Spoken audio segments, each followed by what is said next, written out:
हाँ, पूरा समय दिया गया सरकार को अपने कामकाज निपटाने के लिए, घोषणाएं करने के लिए, चुनावी घोषणाएं करने के लिए पूरा समय दिया गया वो महाराष्ट्र में। और अंततोगत्वा जब बिल्कुल अंतिम मुहाने पर आकर के चुनाव का ऐलान किया गया, महाविकास अघाड़ी पूरी तरह से तैयार है और भाजपा जानती है कि महाराष्ट्र में उसके हिस्से कुछ नहीं आने वाला है। महाविकास अघाड़ी वहां प्रचंड बहुमत के साथ सरकार बनाएगी। लोकसभा का नतीजा भी बिल्कुल ऐसा था कि सरकार लगातार भाग रही थी इलेक्शन से वहां, तो फाइनली करवाना पड़ रहा है। लोकतंत्र की यही ताकत है कि तमाम कोशिशों के बाद भी इलेक्शन की एक निश्चित तिथि है कि उसके पहले तो आपको करवाना ही है, तो वो करवाना पड़ रहा है। हम स्वागत करते हैं और हम पूरी तरह से चुनाव के लिए तैयार हैं।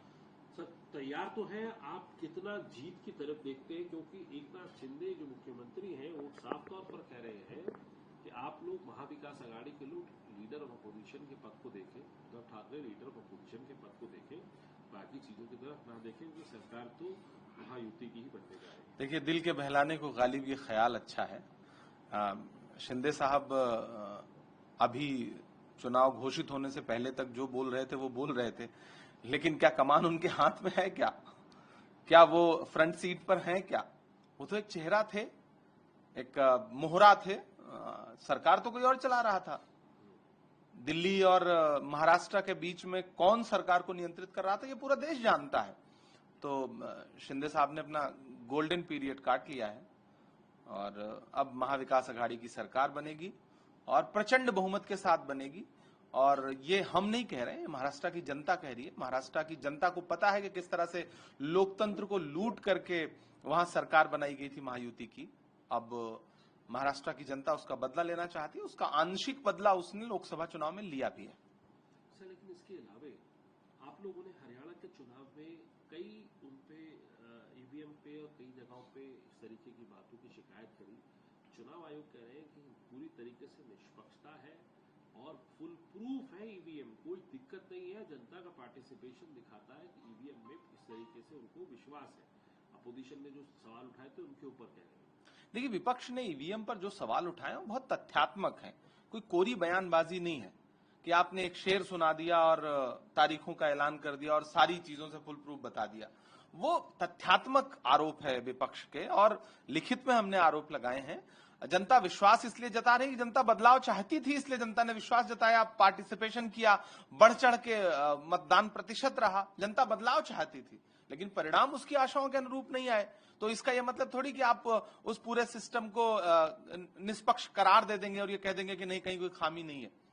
विपक्ष लड़ेगा उस मुद्दे पर, मजबूती के साथ लड़ेगा। कांग्रेस पार्टी लड़ेगी और हम प्रयास करेंगे कि महाराष्ट्र में लोकतंत्र को लूटने से जरूर बचाएं। पिछली बार चुनाव बाद लूटा गया था लोकतंत्र, लेकिन इस बार हम सारी तैयारियों के साथ चुनाव में उतरेंगे और हमें पूरा विश्वास है कि महाराष्ट्र की जनता प्रचंड रूप से मौजूदा सरकार से नाराज है और वो फिर से महाविकास अघाड़ी की सरकार चाहती है।